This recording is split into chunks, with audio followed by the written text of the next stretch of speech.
निवास बहुत अच्छा पढ़ाई करता था। पढ़ाई के साथ साथ वो बहुत हिम्मत वाला भी था। शहर में रह के पढ़ाई करने के कारण उसे गांव की बहुत याद आती थी। इसीलिए हर साल उसके गर्मी की छुट्टियों में वो उसके दादा के गांव चले जाता था। लेकिन कुछ साल से उसके दादा ने उसे गांव आने से मना कर दिया था।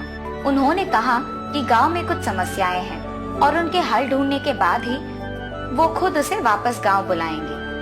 लेकिन तब से अब तक निवास के दादा ने उसे कभी गांव नहीं बुलाया। निवास अपना पढ़ाई खत्म कर देता है।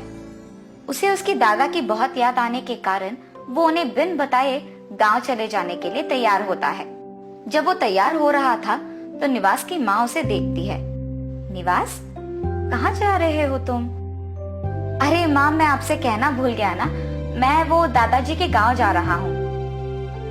हाँ, ऐसे अचानक क्यों बेटा? कुछ नहीं माँ, दादा की बहुत याद आ रही है और गांव की भी, इसीलिए ऐसे बस अचानक चले जा रहा हूँ। लेकिन दादा ने तो कहा कि वो खुद तुम्हें बुलाएंगे और तब तक तुम्हें नहीं जाना चाहिए। अब अगर तुम जाओगे तो शायद उन्हें गुस्सा आ जाएगा ना। ऐसा कुछ नहीं है माँ, वो मुझसे बहुत प्यार करते हैं। ठीक है निवास, ख्याल रखना अपना। निवास उसका गाड़ी शुरू करके चलाने लगता है। बीच रास्ते में वो सोच में पड़ जाता है कि उसके दादा उसे आखिर क्यों नहीं बुला रहे हैं। क्या वो मुझसे अब पहले जितना प्यार नहीं करते हैं, या फिर वो शायद कुछ समस्या में है, या फिर वो सारा गांव शायद कोई समस्या में है। सोचते सोचते वो शाम को उसके दादा के घर पहुंचता है। दादाजी उनके घर के पास मौजूद पेड़ के नीचे उनके दोस्तों के साथ बैठकर बात कर रहे थे। दादाजी अचानक निवास को देखते हैं और आश्चर्यचकित होकर उठ के उसके पास आते हैं। निवास उसके दादा के गले मिलता है और निवास के दादा उसे घर के अंदर ले जाते हैं। कैसे हो निवास? मैं ठीक हूँ दादा, आप कैसे हैं? हम भी अच्छे हैं पोते। ज्योति कैसा है बेटा? माँ भी ठीक है दादी। दादा, आपको मुझ पे प्यार कम हो गया ना, इसीलिए आप मुझे नहीं बुला रहे हैं। अरे पागल, ऐसा कुछ नहीं है। पहले तुम जाकर अपना मुंह धो के आ जाओ, खाना लग जाएगा। रात होते ही गांव में कोई नजर नहीं आता है।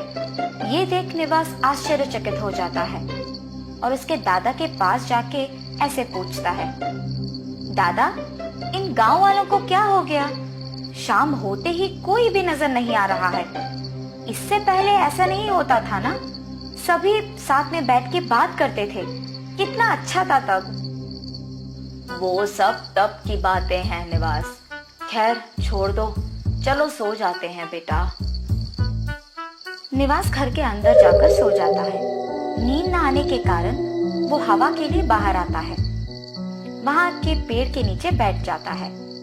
जोर की हवा आती है। थोड़ी दूर में उसे एक कुआं नजर आता है। निवास उसे देखता है। अचानक उस कुएं के अंदर से सफेद साड़ी में एक भूत बाहर निकलती है। वो देख निवास डर के मारे पेड़ के पीछे छिप जाता है और उस भूत को देखता है। वो भूत रोड पे चलते हुए एक बड़े घर के अंदर जाती है। कुछ देर बाद वो उस घर से बाहर आकर कुएं की ओर बढ़ती है और उस कुएं में कूद जाती है। ये सब देख निवास डरते हुए उसके घर के अंदर चले जाता है। सुबह होते ही निवास उठ जाता है और सभी उनके कामों के लिए तैयार रहते हैं। निवास, अच्छा नींद आया बेटा? बहुत साल हो गए ना। जी दादा, ठीक से ही सो पाया मैं। चलो निवास, ऐसे बाहर जाकर कुछ बात करते हैं।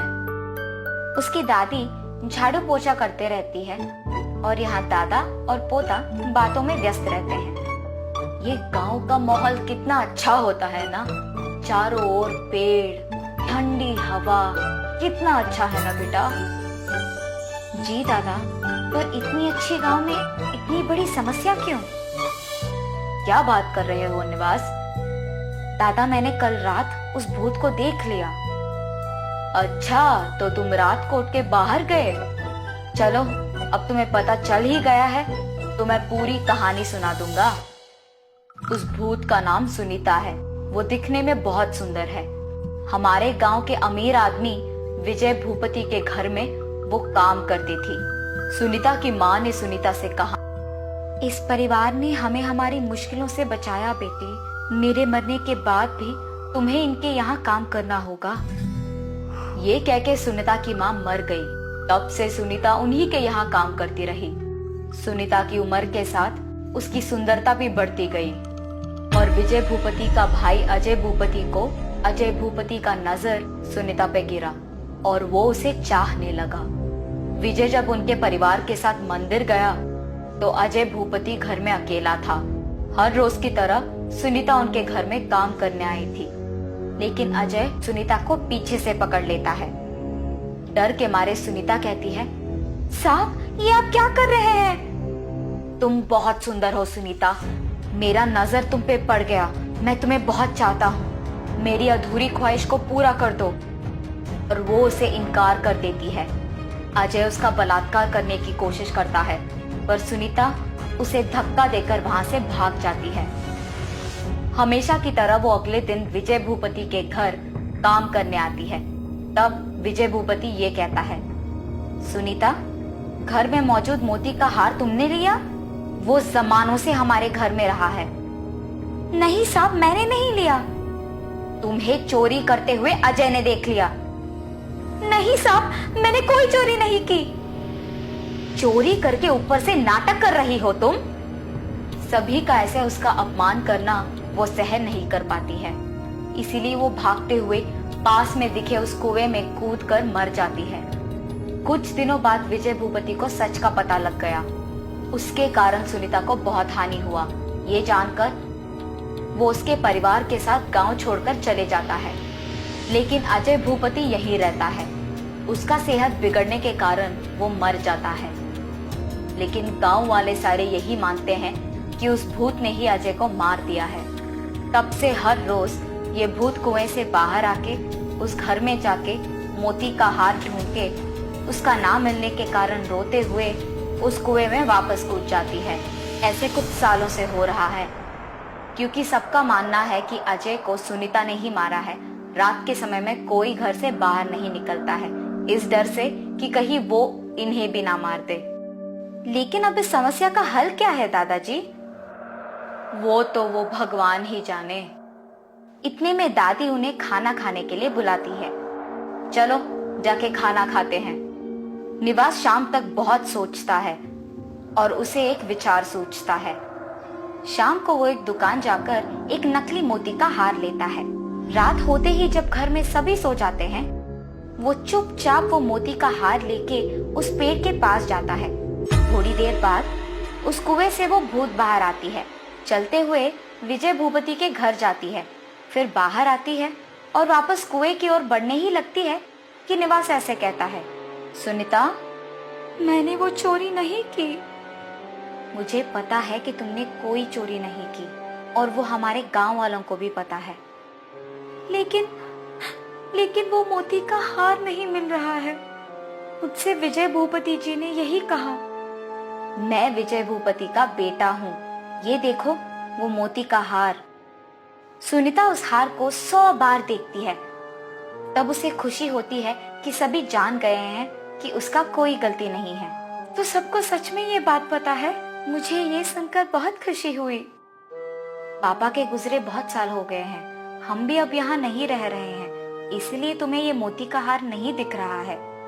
पापा ने मुझसे कहा कि आपसे माफी मांगू मैं। अब से इस हार की तलाश में बाहर आने की कोई जरूरत नहीं है तुम्हें। खुशी खुशी यहाँ से चले जाओ। ठीक है भूपति जी। ऐसे वो भूत वहां से चली जाती है। ये सब निवास के दादा घर से देखते रहते हैं। निवास उसके घर वापस चले जाता है। शाबाश पोते, तुम्हारी होशियारी और हिम्मत के कारण ही ये सब हो पाया है। और तब से सभी आराम से रहते हैं।